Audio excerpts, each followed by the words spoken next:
Ano ang kaugnayan ng ICI investigation sa nagaganap na at umuugong na usapin sa impeachment ni Sara Duterte? Yan ang pag-uusapan natin sa araw na ito. Ito po muli si Attorney Michael Perario. Noon pa man, sinabi ko na, bago pa man na-create yung ICI, na nag-iimbestiga pa lamang sila tungkol dito sa mga flood control, pagkatapos na si Ping Lacson ay mag-assume ng leadership ng Senate Blue Ribbon Committee, sinabi ko na mukhang ang target nito ay ang impeachment ni Sara Duterte. Paano? Well, tignan niyo yung mga senador na tinatarget noon para ma-involve dito sa flood control. Si Joel Villanueva, Chis Escudero, Jinggoy Estrada. At eventually, ngayon, pagkatapos ng di umano ay investigasyon ng ICI, ito na nga yung lumalabas ng mga pangalan, nakakasuhan din daw nila. Joel Villanueva, Jinggoy Estrada, Chis Escudero, pero dinagdagan ng iba pang mga hindi na nakaupo na senador, Bong Revilla, si Nancy Binay, at saka isinama rin pala ang isa pa na nasa majority, lumulutang din ng pangalan, si Mark Villar. So, apparently, sa lahat ng kakasuhan nito, magkakaroon lamang ito ng adverse effect doon sa bilang ng mga senador na pumapabor kay Sara Duterte. Kasi kung magkakaroon ng impeachment ngayon with 9 senators in favor of Sara Duterte, the impeachment is dead. Ngayon, kung mababaliktad nila ito, si Bato de la Rosa ay papa-aresto nila, kakasuhan si Villanueva, kakasuhan si Jinggoy, si Chis Escudero, posibleng mabawasan ng 4 ang bilang. And therefore, impeachment is now proper. Iyan ang computation na binibigay ko. Noon pa, sinasabi ko sa inyo that this is a possibility. And habang papatapos na po yung taon, makikita ninyo, nag-iingay na naman dito sa Kongreso, yung mga pink, yung dilaw, at kunyari, yung yun na naman ang tinitira nila, accountability, yung confidential fund, pero ang direksyon ay kagaya na sinabi ko noon, bubuhayin na muli ang impeachment under the guise na kunwari ito ay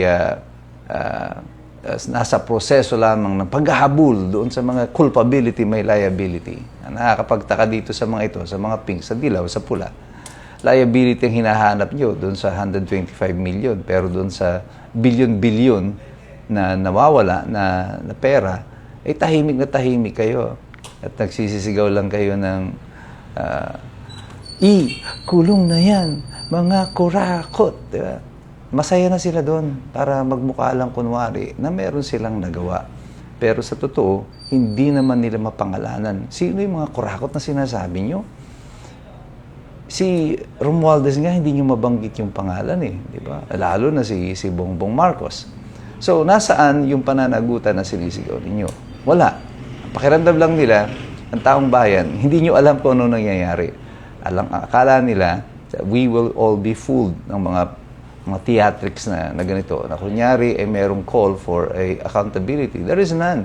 Itong dahilan kaya wala nang naniniwala sa inyo dito sa dilaw, sa pink, very limited na yung kanilang base. Kasi yung hypocrisy is very evident at very manifest sa kanila sa sitwasyon na ito. Nakikita ng taong bayan na hindi po accountability ang pinaglalaban ninyo. Nilalabanan nyo lang ang posibilidad na si Sara Duterte ay umupo.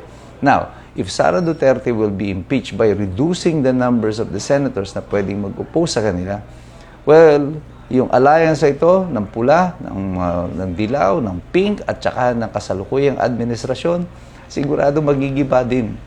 Sila-sila naman ang mag-aaway at mag-aagawan sa pwesto. Lahat po ng nasa kabilang panig nitong sila Sara Duterte, sa aking pananaw, hindi po sila interesado sa mainam na pamamahala. Ang nais lang nila ay makuha kung ano ang meron ang kasalukuyang administrasyon. Yan ay ang kontrol ng pera ng taong bayan na ngayon ay nilalapastangan at hindi ito dahan-dahan eh. Pangmalakihan. It's plunder. Hindi siya dahan-dahang inuumit o ninanakaw. Pangmalakihan ang pagnanakaw. Kaya ramdam na ramdam ng mga Pilipino. At itong investigasyon nito sa ICI, I said it before, from the very beginning, This is not designed to address yung issue ng flood control or accountability. This is being used to cover up yung anuman ang magiging dapat na mayroong mga pananagutan dito ay siyang mga pinoproteksyonan. At yung mga minor players, mga bit players, ito ngayon ang i-highlight.